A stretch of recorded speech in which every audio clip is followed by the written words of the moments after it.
Alrighty, and we're back with the little cherry again.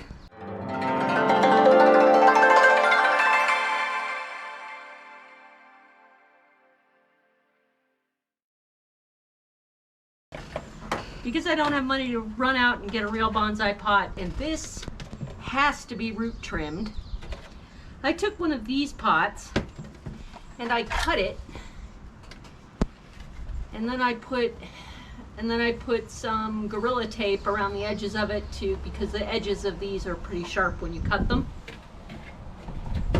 Filled this pot with bark, and now I'm going to put this into here, and this is as much space as this cherry is going to have when I'm done trimming it. It's going to have a rough life for at least a month. It's got to recover from those roots. Now, this cherry is in spectacular condition right now. It's already, throwing out new leaves like crazy from when I trimmed it. So I know it's in good condition, and it is ready for the hell I'm about to put it through. Alrighty, now that I have my knife, alright, I'm very sorry. Yeah, I do talk to them. They need love.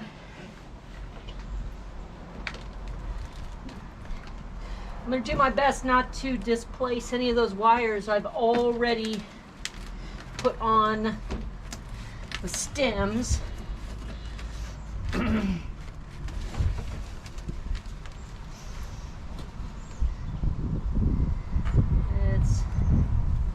It's a tricky business though, because obviously I can't just right on the top of the... Oh, well, it is not actually root bound. These are good roots, they're clean roots, and the soil smells good, but it's not in any danger of actually being pot bound. So here's what I'm gonna do. I'm going to measure in here. I'm gonna measure exactly how much soil I really need, which is about to right there. So I'll cut it there.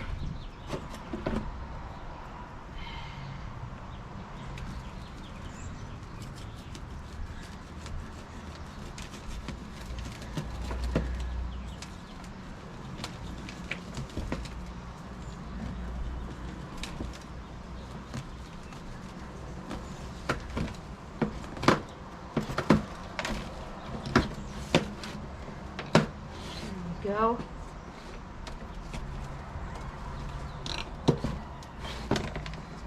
Agony for the baby. It also needs to be the same diameter.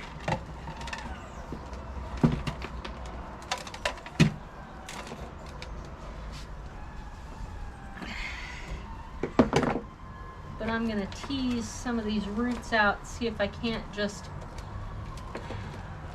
salvage a little bit of the roots so I don't destroy it too hard. This mint though, this mint is gonna have to go. I'm gonna salvage this mint and put it somewhere else because I like it. I probably won't put that mint back into the pot with the cherry.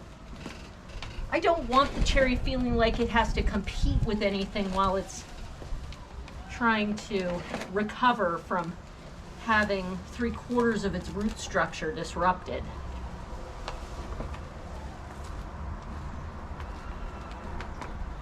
There we go.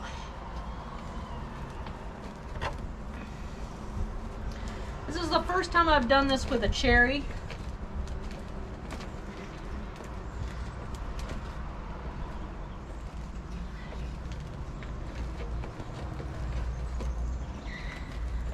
The last bonsai I had was a little pine tree, unidentified pine tree.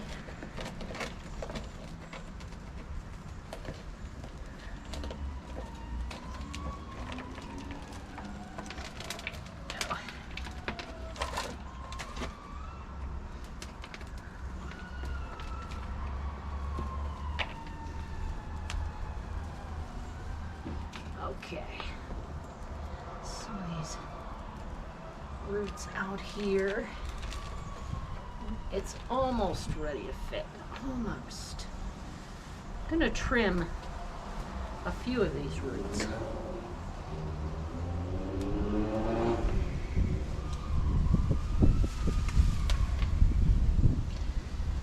Yes, I should have a pair of scissors to do this. And I don't have a pair of scissors yet because I don't have a bonsai kit. It's on my Amazon wish list.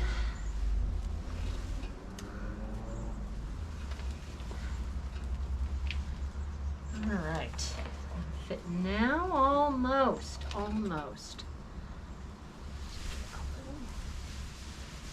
Further in here. These roots are looking really good.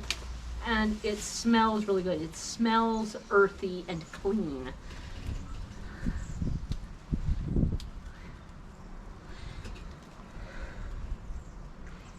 All right. And I don't want to try to disturb, you know, a whole of these little tiny little hair-like roots are also responsible for a lot of the uptake of water. So I don't want to destroy too many of them. Now I'm going to take a handful of fresh, clean soil right from the bag. I'm using this soil because it's what the cherry is used to. I will switch over to a bonsai type soil with a lot more sharp gravel, sand, and a little bit of loam.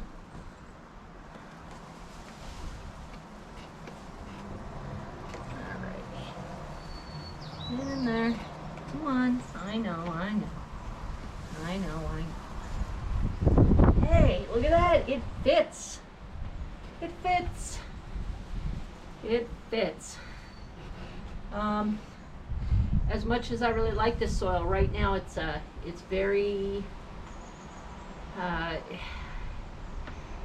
used. So I'm gonna leave it. I'm going to put just wherever I put it. Here. Just the barest amount of food, transplant food, around the edges.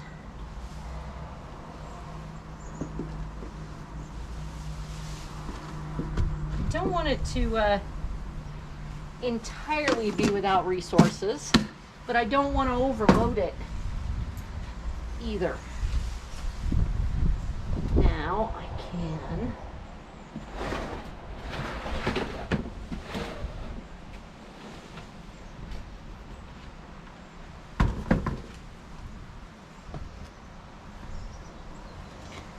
very carefully start pushing in some extra soil around the edges.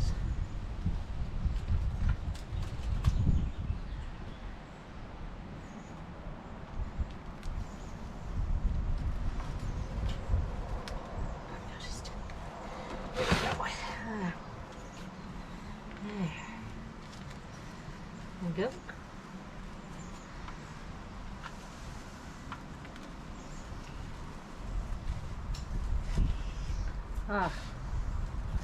Now is probably a good time to, because the pot is getting a little warped on the edges, now is a good time to put it in here. And there we go. This just supports it, because I don't want this all by itself out on a railing.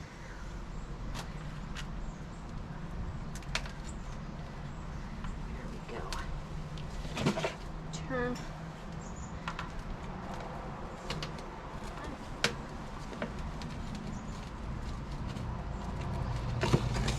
Good. Looks good. Let's get more soil right here.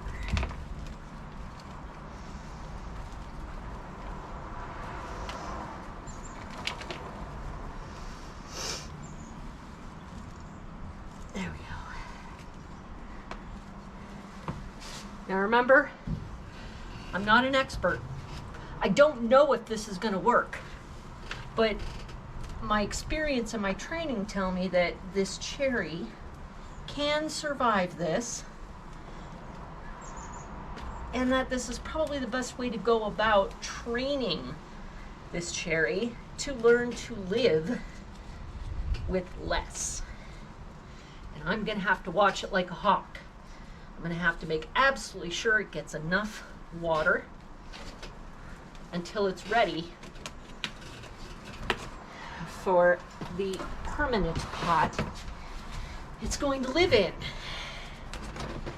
Some of these leaves, even since the last time I trimmed it, this leaf right here, and there's another leaf right down here, already these leaves have gotten too big for me and I'm going to have to trim them off. And eventually, of course, I'm going to have to decide how to deal with these branches that are coming off. And I don't know yet.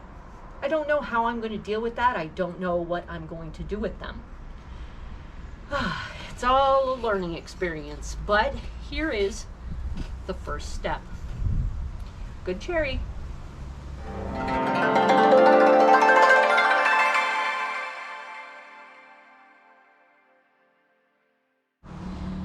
All right, some of you may or may not remember having seen this pot in some of my other videos, especially in the future urban farming videos.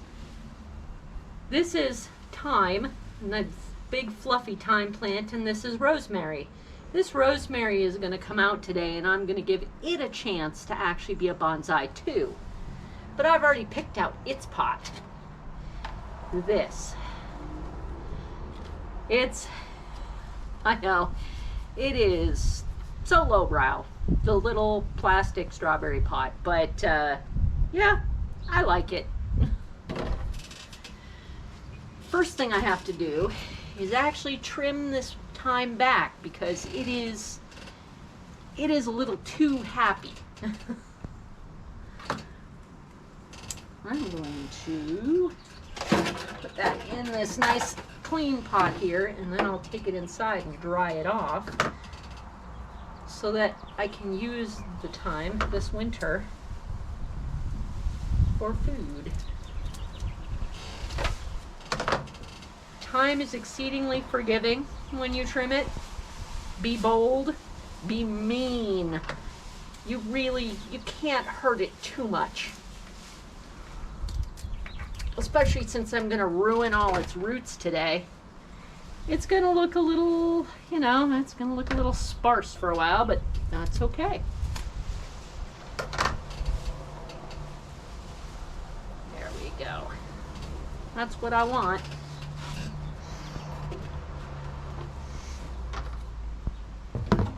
Now,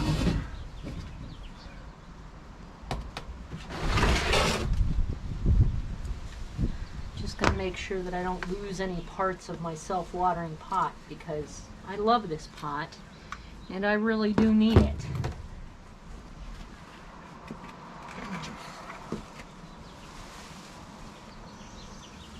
All right, here, come on.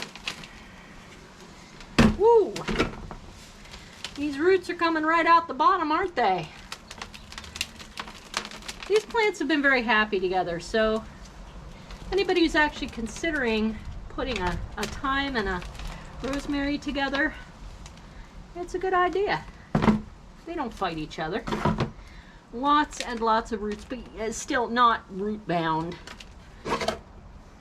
Both these plants were very small when I put them in here. This rosemary was one of the slips that I started last fall, off a shrub, and it has done very well for itself. I'm going to take my knife and I'm going to be mean.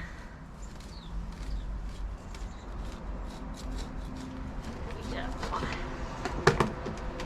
we go. Pour a little thyme. You can go in there and just kind of hang out for a little bit. Clean everything later and put the thyme back in there. Now, I see plenty of great rosemary roots. How do you know the rosemary roots from other plants? Well, rub some between your fingers and smell. It has that faint reminiscent smell of rosemary.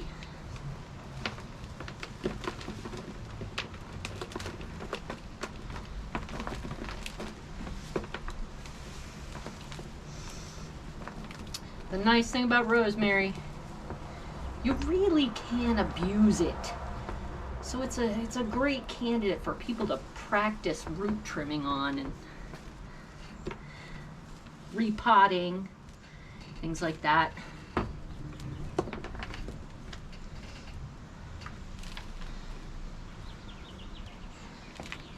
Ah, there we go. Take the scissors.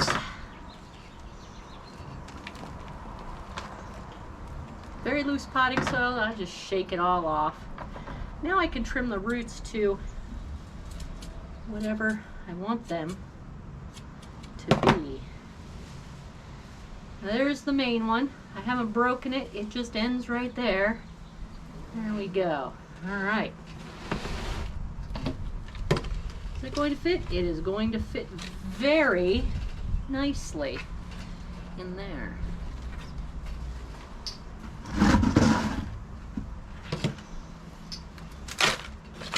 Fresh soil. I know it's a little deeper than a bonsai pot normally is. Like this, I'd like this to be upright. I really would. So here we go.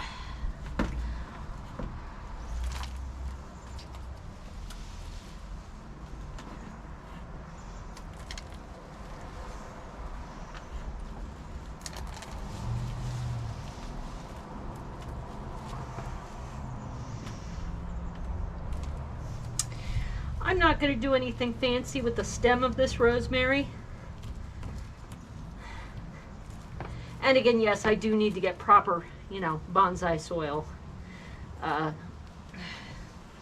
When I do find a real pot for it, although I like the color of this pot. I'm going to try to keep this part up here as balanced as possible. A lot of Chinese thought when dealing with their bonsai was the challenge of balance, the challenge of imitating nature. And I'd like to imitate a balanced tree with this little bonsai. There we go. Oh, a little more. And it's all, yeah, it is kind of leaning. I can.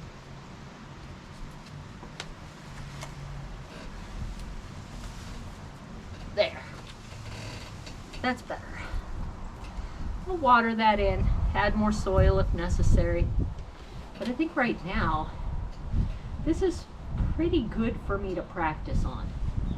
I'm going to take I'm going to pay a lot of attention to how this top is growing and how I can pinch out a lot of the leaves that form to give it a tree-like appearance.